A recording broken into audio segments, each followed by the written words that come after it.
Welcome to Postscript, the video interview series of Philippine Studies, Historical and Ethnographic Viewpoints, where we talk with authors of previously published articles in the journal. For our fourth Postscript interview, the journal is delighted to have Dr. Ian Morley, who is Associate Professor in the Department of History at the Chinese University of Hong Kong. His research expertise is on the history of architecture and urban planning in the Philippines, especially during the American colonial period. Among his publications on this topic is an article in Philippine Studies in 2016 titled Modern Urban Designing in the Philippines, 1898 to 1916. Dr. Morley, thank you for agreeing to be interviewed for Postscript. We are honored to have you here. Daniel Burnham looms large in your 2016 article, and for the average Filipino, his name is recognizable in relation to Baguio's Burnham Park. So can you give us a quick profile of Burnham, and why is he a significant figure, not just in the history of the Philippines, but in the global history of city planning? Okay. Burnham obviously is known for being an architect, but what was important about Burnham was at the end of the 19th century, in the beginning of the 20th century, he was a pioneer in a form of urban design, city planning, so to speak, called the City Beautiful. He was born and raised in New York State, but is most well known for his work in cities like New York and Chicago, although he did work in other cities of America. But as I've said, he is essentially a pioneer of a grand form of city planning called the City Beautiful, which in 1904, 1905 he brings to the Philippines with his plans for Manila and Baguio. But again, in the kind of global history of city planning, he's famous for his scheme in 1893, which is the Columbian Exposition in Chicago. And then about 1901, 1902, it's called the Macmillan Plan in Washington, D.C. So the city of Washington, D.C. that you see today with the big open spaces at the center, that's his work, that's his legacy. But I suppose from an academic perspective, his most well-known plan is a plan that was never built, but it's the 1909 Plan of Chicago. But he was really a giant of his day. He designed a range of architectural schemes in a number of big American industrial cities. But again, he had this very important legacy in the Philippines, which I'm sure we'll discuss. In your 2016 article, you focus on Burnham's implementation of City Beautiful aesthetics and concepts in his 1905 Manila Master Plan. What is City Beautiful and what are its physical attributes that distinguish it from other urban planning philosophies?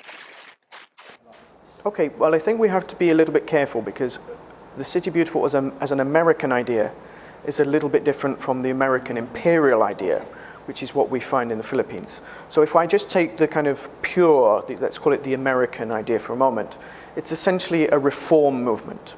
Now again, most people see it based around big pieces of architecture, classical architecture, and large-scale city plans. But in reality, it was about changing small-scale elements, designing small-scale features in the urban environment. But the idea was that if you create a more beautiful environment for people, you create a better kind of citizen. You create more moral characters in people. And the important thing here was it develops social cohesion or social religion, as it was known at the beginning of the 19th century. So the idea is it's really about aesthetics, but aesthetics with social meaning. And this was a reaction really against the rapid urban development of cities, the unplanned, uncontrolled nature of urbanization in America, and trying to get some semblance of control over that. But again, it was a very kind of architectural, imperial idea of one man's vision of what he believed cities in America should be. One of your key arguments is that the City Beautiful design performed an ideological role for the American colonial state. So please explain how architecture and urban planning became political tools for the U.S. colonial regime in the Philippines. And were the American colonizers successful in this regard? But let's deal with the first question about American colonial governance. So the approach that I take is that the beginning of American colonization, which has been written about by many, many different authors, focuses largely on things like development of public health or development of infrastructure, development of the economy. But if you look at the history of the country, one of the things that you see is the different design aspects that are introduced by the Americans, or the redesign of cities, and in particular to take cities away from their Spanish colonial plazas. Now, essentially what I'm arguing is that as part of American modernization, you end up with a beautification, you end up with new understandings of not just aesthetics, but spatial form, creation of monuments to like Rizal. You end up with this new kind of environmental form, a new urban morphology bit that's been introduced to present that the American input is creating a more modernized, more advanced kind of civilization in the Philippines. Now, the second question is that you raise about how successful it was. So in many cities, we can see the legacy. We can see, in some cases, it very, very explicitly. So in Lingayen, you can see the provincial capital and the grounds. Baguio with Burnham Park. You can even see the imposition of roads to buildings that were built a little bit later in the American colonial period in places like Cebu. And of course in Manila, there's Rizal Park. Now, the problem is though that in the Philippines, preservation of environments is something that is a little bit contentious. So whilst the Americans have had an impact, what it's sometimes hard to see is where that impact from when it was originally put into society now remains. And even in, say, Manila, with the development of the Torre de Manila, the tower, you find that kind of intrusion.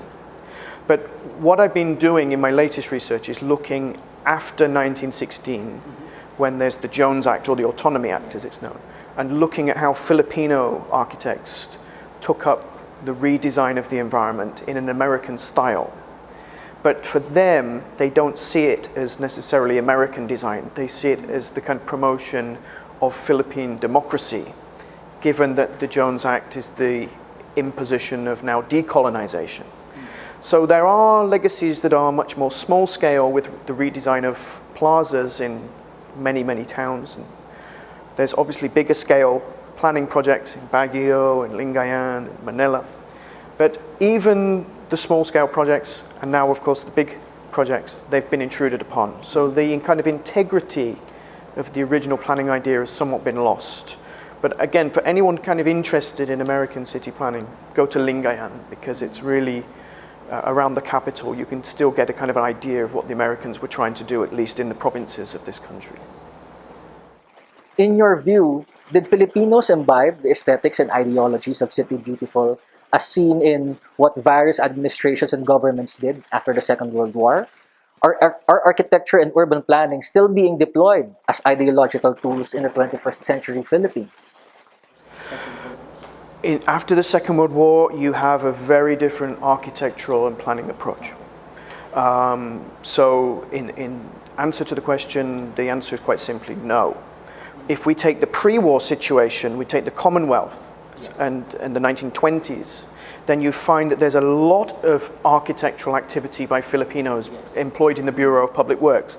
But importantly, there's not a lot written about it, so it's hard for people to really, again, read and find out. But one of the things that I found was that there was a law that was passed in 1928, Act 3482, which allowed local governments for the first time to take up town planning, city planning. So you find an explosion of activity from the Bureau of Public Works. People like Juan Arellano, people like Antonio Toledo. And in a sense, what he was doing was building upon the tradition, which I found begins in 1919 with the Plan of Tayabas. There was a big plan by Arcadio Arellano for that city. After World War II, you really have much more of an architectural modernism, a different idea, less relationship to the environment as a whole, more about buildings relating to their own site. So it's a much more kind of insular design vision. But as you say, I think the important thing to recognize today is, in the Philippines, the loss of urban planning. That's not to say urban planning doesn't happen, because it tends to happen around shopping centers. But as a public activity, even transport planning, it's very, very hard to see that in the remit of governance in this country. So in a sense, you are a history with a long application of colonial city planning, both from the Spanish and the Americans. But then when it comes to your independence, it's and post-war reconstruction, and of course the disruption of that phenomena, then it's very difficult to see, certainly in the last 2 or 3 decades anyway, when your population has got bigger, your cities have grown very quick, to see how planning has been enacted, other than around, as I've said, shopping centres. Burnham's Manila Plan re-entered public discussion a few years ago because of the Torre de Manila controversy.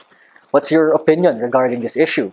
And how should Filipinos have approached this issue in light of the lessons derived from the history of architecture and urban planning? Well, from a purist perspective, the building should never have happened. But it did happen because it was allowed to happen. And again, an important thing in the Philippines now is to recognize that if you want to protect heritage sites, you need buffer zones around them as well. Otherwise, you'll get the intrusion like the Torre de Manila upon the sightline. And I think in my book, I work out the trigonometry that it's something like 11 degrees of your view. It stands at 11 degrees when you're in front of the Rizal Monument. So it clearly has an impact. But again, if things in the Philippines will happen, they do tend to happen. And the important thing was the lessons that can be learned. The Supreme Court was very clear in saying that the guidelines have no legal meaning, that there is no emotion in Philippine law. Therefore, I would like to see much more focus and application being applied to expanding heritage law. And at the same time, I'd like to see society to understand that heritage is not just about architecture, that heritage essentially ties in with culture. But if you don't, or one of my problems that I have is with architects, is that they reduce heritage to simply a structural form. Now that makes sense to architects, but if you're not trained in architecture, it's simply a building that you see, and therefore people can't relate to it, or a space. People can't relate to it unless they have some particular memory of visiting it in earlier times. So I want to see, in a sense, development of heritage studies where you end up with it being placed more in the context of civilization and its evolution. And then people can begin to understand where buildings, where spaces, where the environment plays a role inside the narrative of their country and its evolution. But importantly, and this is again I think what's missing, there is no what's called in urban history urban variable. And the urban variable is the idea that the city influences the people just as much as the people influence the city. And there needs to be much more general understanding of, through academia, of how that takes place in this country, particularly in somewhere like Manila. But it takes time. Generally, I think people in this country are not so interested in heritage because they have other issues in their day-to-day life that take precedence. But again, heritage is never going to save every old space and every old building. So the important thing is, how do you save certain things, and then how do you make those spaces and buildings relate to society?